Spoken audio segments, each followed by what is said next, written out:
क्या आपने ध्यान दिया है पिछले कुछ वर्ष में फल बेचने का पूरा व्यवसाय मजहब विशेष के कब्जे में चला गया है। कुछ शहरों में अपवाद अवश्य होंगे, लेकिन बड़े शहरों में इसे स्पष्ट रूप में देखा जा सकता है।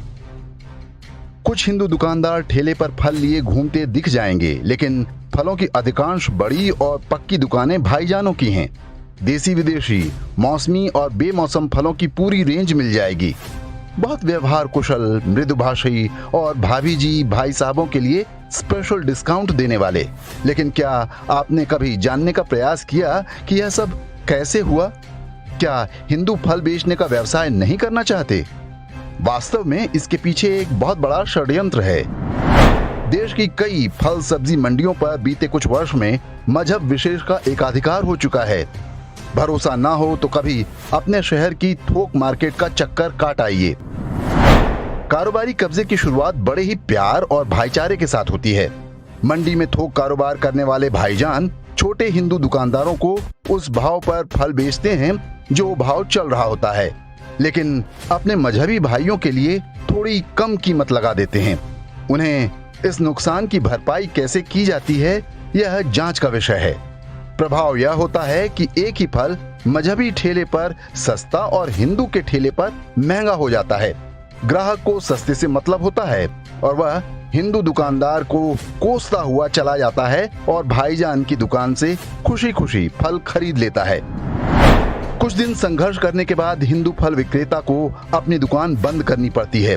वह समझ भी नहीं पाता कि उसके साथ क्या खेला हुआ। पड़ोस का विक्रेता नुकसान उठाकर फल कैसे बेच रहा है। जब एक बार उसकी दुकान बंद हो जाती है तो भाईजान के फल फिर से बाजार भाव पर आ जाते हैं। फिर सारे मिलकर हिंदू ग्राहकों को ऊंचे दाम पर लूटते हैं। मंडी में जो सेब 50 रुपए किलो हो, फुटकर उसकी कीमत 100 से 200 रुपए तक कुछ भी हो सकती है। जैसे ही छोटी जगहों पर मुस्लिम फल विक्रेता स्थापित हो जाता है, वह बड़ी मंडियों में केवल मुसलमान व्यापारी से ही सामान खरीदता है। परिणाम यह कि मंडी में बैठे थोक हिंदू व्यापारी को भी कारोबार समेटकर कुछ और काम धंधा पकड़ना पड़ता है। कभी आपने सोचा कि जब अधिकांश फल और सब्जियां हिंदू उगाते हैं तो फिर उसके व्यापारी मुसलमान ही क्यों होते हैं? मंडी में होने वाली मजहबी गुटबाजी का अगला शिकार होता है किसान, जिसे अब उपज खरीदने के लिए ब्लैकमेल किया जाता है।